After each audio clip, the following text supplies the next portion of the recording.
On ouvre nos livres d'histoire. Le professeur Gersal est avec nous. Qu'est devenue depuis la Madelon jolie des années 16? A-t-elle toujours les yeux étonnés d'être si bleus, la taille à l'aise? A-t-elle toujours ce geste de la main un peu leste pour dire Frédéric, qui effectivement depuis lundi nous raconte chaque jour, bonjour Frédéric, ce qui s'est passé entre le 5 et le 11 novembre 1918, à quelques jours donc du centenaire de la paix à l'issue de cette grande guerre, le centenaire de l'armistice. Aujourd'hui, vous allez entre autres nous raconter l'étonnante histoire de ce clairon, c'est tous ce qu'est un clairon, qui sonna le premier cessez-le-feu juste avant de sonner la paix. La paix, l'armistice, vous avez raison. Alors, on va voir ça dans un instant. On fait un peu le point sur le front avec, encore une fois, je le répète, mais enfin c'est important, c'est le maréchal Foch qui est bien présent partout. Il est à la manœuvre. C'est lui qui a lancé cet assaut final à la fin du mois d'octobre. Et là, on est en plein dans cet assaut final en ce 7 novembre. Je le rappelle qu'il y a un grand coup de faucille dans le nord et l'est de la France. Et on approche de Charleville-Mézières. Voilà pourquoi le président de la République, M. Emmanuel Macron, a choisi Charleville-Mézières pour le Conseil des ministres aujourd'hui, qui sera ce que l'on appelle un Conseil des ministres décentralisé. Tout cela s'explique. Je rappelle juste Charleville-Mézières, la capitale du département des Ardennes et la patrie de Rimbaud. Mais bon, voilà, ça, là, on dépasse un peu notre sujet. Alors, on va regarder. C'est un symbole, hein, la reprise. Oui, absolument. Voilà, absolument. Là, alors, ça veut dire qu'on avance. Et comme on le disait hier, à chaque fois, on libère des villages, on libère des villes. Et tout ça, évidemment, on a vu passer les Allemands 4 ans plus tôt. Et là, on voit passer les Alliés qui repoussent justement l'assaut des Allemands. Alors, on regarde ces images parce qu'on comprend que la guerre est loin d'être terminée et qu'en Allemagne, ça continue aussi à râler. On a la population qui est dans la rue, qui demande à l'empereur d'en finir avec cette guerre. Et justement, l'empereur et le chancelier ont reçu les 14 points ces fameux 14 points de Wilson. Et ils ont demandé à signer cet armistice. Ça y est, la demande est faite officiellement ce 7 novembre. On vous envoie des représentants, ce qu'on appelle des parlementaires. Alors attention, ne confondons pas le mot avec le sens que l'on a aujourd'hui, qui sont des membres élus. du Parlement, des élus, oui. Mais alors là, ce sont des parlementaires parce qu'ils sont là pour parlementer, absolument. Donc ce sont des représentants, des plénipotentiaires, avec à leur tête ce fameux Matthias Erzberger, qui va prendre la tête de ce convoi, un convoi de 6 voitures qui va partir le soir même, ce 7 novembre, et avec en tête une voiture qui a un drapeau blanc. La voiture va approcher des lignes avancées, puis des avant-postes français, et là, ils vont être accueillis, ces 6 représentants allemands, et ils vont être accueillis par des officiers français, et on a vu la voiture et le train. On va les faire monter, vous voyez, ils passent de la voiture que vous voyez sur le côté gauche de votre écran, dans ce train qui va être emmené pendant la nuit, du 7 au 8 novembre, il va être emmené où ça ? Dans la forêt de Compiègne, pas loin de Retonde. Mais ça, comme c'est dans la nuit du 7 au 8, je vous le raconterai précisément plutôt demain. Nous serons le 8 novembre.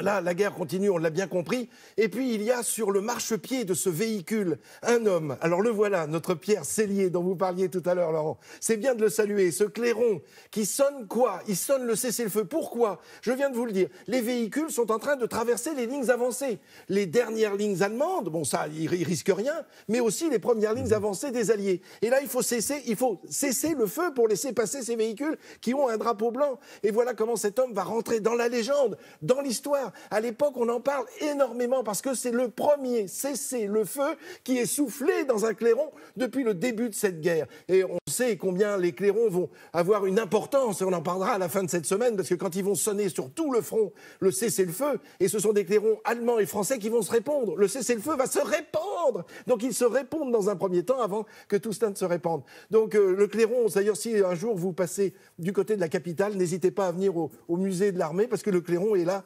exposé. Voilà ce fameux clairon avec ce Pierre Sellier devenu, je vous le disais, une véritable star. Dernier visage que je voulais vous montrer, c'est celui de Franchet d'Espéré. Franchet d'Espéré est un général qui ne sera maréchal qu'en 1921. C'est vrai qu'aujourd'hui, on en parle comme étant d'un maréchal, mais à l'époque, il n'était que général.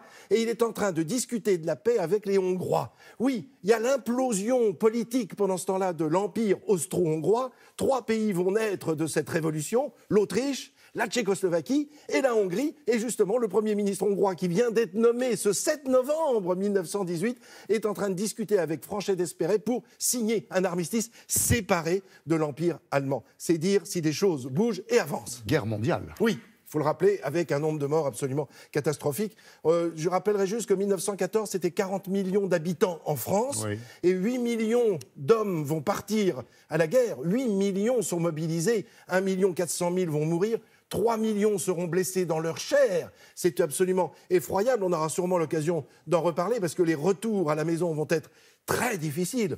Beaucoup de couples vont imploser au lendemain de cette guerre parce que la vie ne sera plus jamais comme avant. Dans les fermes, dans les maisons, dans les appartements, le retour à la paix va être quelque chose d'extrêmement compliqué. Et là, on voit ce fameux bleuet qui, justement, nous rappelle toujours ce souvenir, le souvenir de cette guerre terrible, et puis le souvenir aussi, encore aujourd'hui, de bien d'autres événements tristes. Oui, France Télévisions, d'ailleurs, merci Frédéric, s'associe à une grande cause, ce bleuet de France.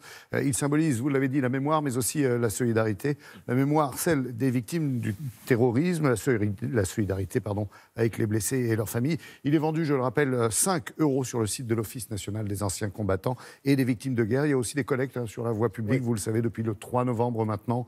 Donner au bleuet, c'est aider ceux qui restent, les victimes et leurs familles. J'ai encore une petite seconde ou pas? Bien sûr. Enfin, juste pour vous raconter une histoire, parce qu'on a parlé du bleuet en début de semaine, on en parle tous les jours, et pour cause. Et une téléspectatrice m'a envoyé un petit mot en me racontant une histoire que son papa, qui a plus de 98 ans, lui a raconté. Un homme sur le champ de bataille se penche pour cueillir un bleuet, puisqu'il poussait naturellement, on l'a raconté, il poussait naturellement sur les champs de bataille. Il se penche pour ramasser ce bleuet, et un boulet de canon passe au-dessus de sa tête, c'est-à-dire qu'il a été sauvé par cette fleur. Et du coup, dans cette tranchée, on a parlé de la fleur de vie, en parlant de ce bleuet ramassé comme ça, accidentellement. Très belle histoire, et on vous dira toute la suite d'ailleurs, et toute la symbolique de ce bleuet, tout à l'heure, à partir de 7h30, avec Olivia Chalère. Merci Frédéric.